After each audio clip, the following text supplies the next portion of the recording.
Why was the death of William III so unusual?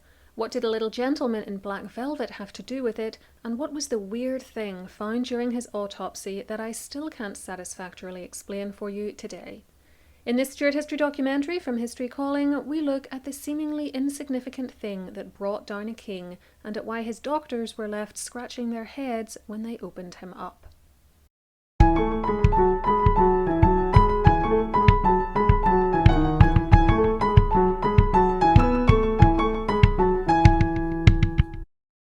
Before we jump in, to get more from History Calling and support the channel, please remember to give this video a like and subscribe with the notification bell switched on. You can also join my YouTube memberships and get some extra perks by hitting the join button beneath videos, or find me on Patreon, which is linked below for you, as are my other online platforms like Instagram and my Amazon storefront. For 2 totally free downloads plus my newsletter, head on over to my website, historycallingofficial.com, and sign up to my mailing list. William III was born William, Prince of Orange, in November 1650, 8 days after the death of his father and on the 19th birthday of his mother, Princess Mary Stuart, daughter of Charles I, King of England, Scotland, Wales and Ireland. In 1677, he married his maternal first cousin, Mary, daughter of the future James II, and in 1688 he engaged in what has become known as the Glorious Revolution, by which James was ousted from the throne and William and Mary took over as co-sovereigns.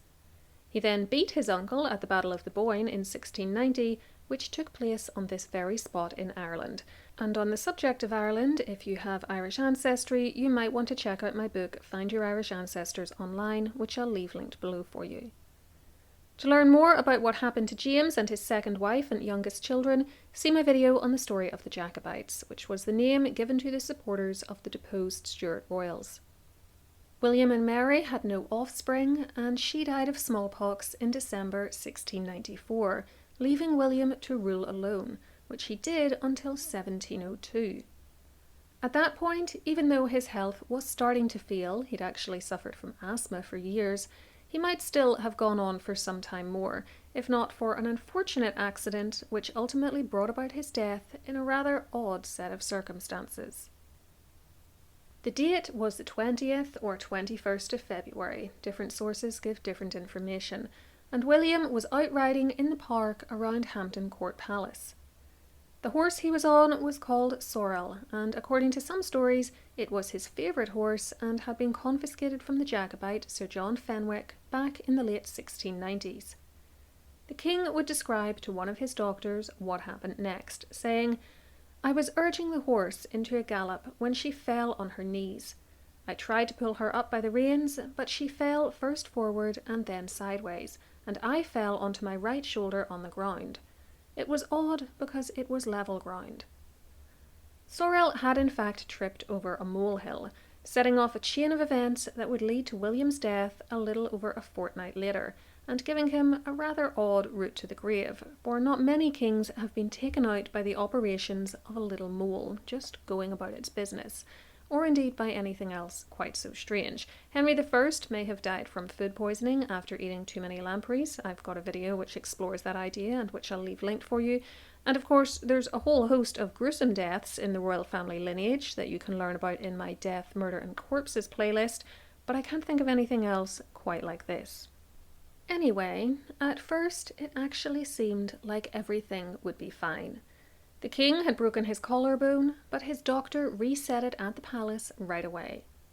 William wanted to be back at Kensington Palace for business though, and so he set off in a carriage to complete this roughly 12.5-mile journey. I used Google Maps to get that distance, which obviously relies on modern roads, but I don't imagine it makes that much of a difference. This decision to travel right away was a mistake. The jolting motion caused the bone to move out of place again, which was surely agonizing, and it had to be reset by another doctor named Bidloo upon arrival at Kensington. Still, it seemed like it would heal, and that would be that. Contemporary Scottish historian Alexander Cunningham left behind a manuscript, published posthumously, in which he described what happened next, saying that William went on to have a good night's sleep. He then continued to attend to his duties as king, seemingly unaware that his time on this earth was now running out fast. A week later, on the 27th of February, the bandages were removed, and concern began to grow about the sovereign's condition. His right arm and hand were swelling, and William was now weakening, but still refused to admit to the seriousness of his situation. Instead, he continued working and walking around the palace, aided by attendants. By the 2nd of March, though, this exertion was becoming too much. He ended up sitting down near an open window, in winter time, remember, and fell asleep. The result was that the already weakened monarch, who had chronic asthma, you'll recall, caught a chill, for when he woke up he had a cough and a fever. The churchman and historian Gilbert Burnet was present during the king's final days, and later wrote that, on the 3rd of March, the king had a short fit of an ague, that can mean shivering or a fever, which he regarded so little that he said nothing of it. It returned on him next day. I happened to be then near him, and observed such a visible alteration as gave me a very ill opinion of his condition. After that, he kept his chamber till Friday, which was the 6th of March. Every day it was given out that his fits abated. On Friday, things had so melancholy a face that his being dangerously ill was no longer concealed. There was now such a difficulty of breathing, and his pulse was so sunk, that the alarm was given out everywhere. Burnet went on to add that by Saturday the 7th of March, William was telling the Earl of Albemarle that "Je tire vers ma fin," meaning I draw towards my end. He wasn't wrong. That same day, Lady Roos, whose husband was one of those who visited with the king during this time, wrote to her father-in-law, the Earl of Rutland, saying, "The king was last night taken so ill with a purging and committing that there was small hope of his recovery, being brought to extreme weakness. But about 8 or 9 this morning he took a cordial which stayed with him, and since that milk and tea and cup of jocolate, meaning chocolate, and now spits as he used to do, which was stopped, and he has no fever." She added that all the accounts since 3 o'clock has been ill, the king being then taken feverish and grows very weak. My lord, her husband, is just come from thence. They have given him Sir Walter Raleigh's, meaning Raleigh's, cordial and Jesuit's powder, which they have some hopes in. These hopes were in vain, however. His cousin, sister-in-law, and heiress presumptive, Princess Anne, had visited him 3 times during his illness, but she wasn't there for his end. Gilbert Burnet, however, was, and he picks up the story again for us, writing that on the 7th, a delegation from the House of Commons came to get William's signature on the Abjuration Bill, which was designed to ensure that the Jacobite pretender, who was the son of the now deceased James II and William's brother-in-law and cousin, could not claim the throne. William, with what must have been a heroic effort, managed to sign it. The monarch had only hours left, though. Burnet tells us that the king's strength and pulse were still sinking, as the difficulty of breathing increased, so that no hope was left. The Archbishop of Canterbury and I went to him on Saturday morning, and did not stir from him till he died. The Archbishop prayed on Saturday some time with him, but he was then so weak that he could scarce speak, but gave him his hand as a sign that he firmly believed the truth of the Christian religion, and said he intended to receive the sacrament. His reason and all his senses were entire to the last minute. About 5 in the morning he desired the sacrament, and went through the office with great appearance of seriousness, but could not express himself. When this was done, he called for the Earl of Albemarle and gave him a charge to take care of his papers. He thanked Mr. Overkirky for his long and faithful services. He took leave of the Duke of Ormond, and called for the Earl of Portland. But before he came, his voice quite failed, so he took him by the hand and carried it to his heart with great tenderness. He was often looking up to heaven in many short ejaculations. Between 7 and 8 o'clock the rattle began. The commendatory prayer was said for him, and as it ended, he died. William was 51 years old, and within hours Princess Anne had been declared queen in his place. Now this was a man who had never seemed to be much of a romantic, but he had loved his wife, and when his body was undressed, it was discovered that he was wearing a small golden ring that had belonged to Mary on a piece of black ribbon around his arm. In it was a lock of her hair, so that a tiny piece of her was with him till the end. Next came the autopsy, which I believe took place on the 9th of March, with the report on it written up on the 10th, that is, if I'm understanding the preamble to the report correctly. This report was published and isn't very long. I'm going to read out the whole thing to you, and then I have some comments to add to it at the end. It's presented in bullet points, and it says the following. 1. Surface of the body. Upon viewing the body before dissection, the following appearances were remarkable. The body in general was much emaciated. Both the legs up to the knees and a little higher, as also the right hand and arm as far as the elbow, were considerably swelled. There was likewise on the left thigh, near the hip, a bladder full of water, as big as a small pullet's egg. A pullet is a small hen, resembling a blain, that means a type of sore or swelling. 2. Belly. Upon opening the belly, the guts were found of a livid colour, and the blood contained in their vessels black. The gut, called ileon, had in some places the marks of a slight inflammation. The stomach, pancreas, mesentery, liver, gallbladder, spleen, and kidneys were all sound and without fault. 3. Chest.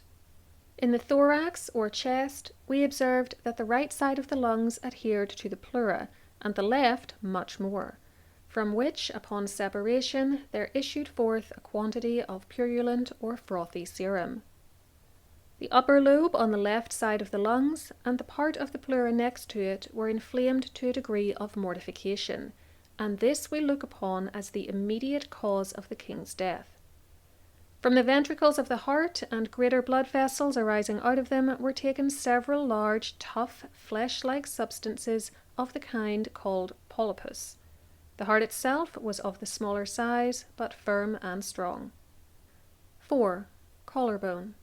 Upon laying bare the right collarbone, we found it had been broken near the shoulder and well set. Some extravasated blood was lodged above and below the fracture. 5. Brain. The brain was perfectly sound and without any sign of distemper. 6. Mass of blood. 'Tis very rare to find a body with so little blood, as was seen in this, there being more found in the lungs than in all the parts besides put together. The report then finished with a list of the 13 doctors and surgeons present. Okay, so what can we glean from this? Well, I think the emaciated state of the body isn't surprising when you consider that William was barely able to hold any food down as he approached death. The autopsy also shows what a pitiful condition he was in, with swelling in his limbs and inflammation in his gut, and then of course there's the state of his lungs. Is it any wonder that he was coughing and struggling to breathe, with his lungs stuck to his side, torn and badly inflamed? No wonder the doctors considered it his immediate cause of death. It must have been a terrible way to go, with nothing but what passed for medicine in the early 17th century to ease his pain, and honestly, I would suspect that the so-called treatments only made him worse. Something very strange, though, is the lack of blood in the body. Short of William being a vampire, and I think we can all agree he wasn't, I can't explain this.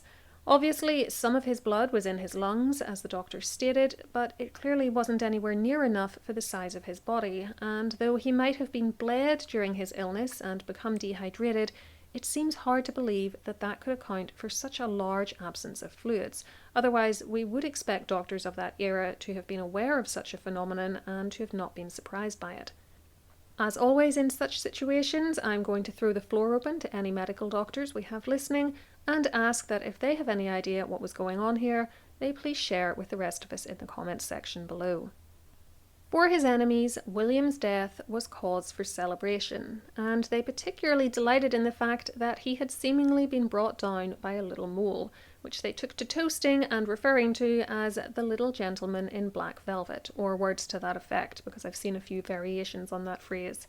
It was of course a reference to the mole's coat and colouring. How much blame should we really lay at the mole's little paws, though?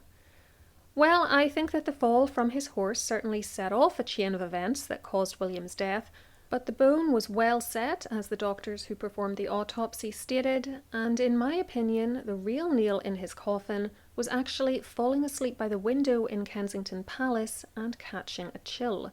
I can't help but wonder if he might have pulled through if he'd taken better care of himself. We can't even be sure when the tear to his lung occurred. Was it from falling off the horse, or was it from the bumpy carriage ride back to Kensington Palace and his insistence on continuing to move around over the next week or so? You can let me know your opinions below. The king had wanted as small and private a funeral as he could have, given his position, and he got it, being quietly interred in a vault in Westminster Abbey next to his wife and other members of the Stuart and Tudor families. So that was the end of William of Orange, King of England, Scotland, Wales and Ireland, and the guy who brought about one of the most dramatic resets to the line of succession to the crown since William the Conqueror booted out the Anglo-Saxons.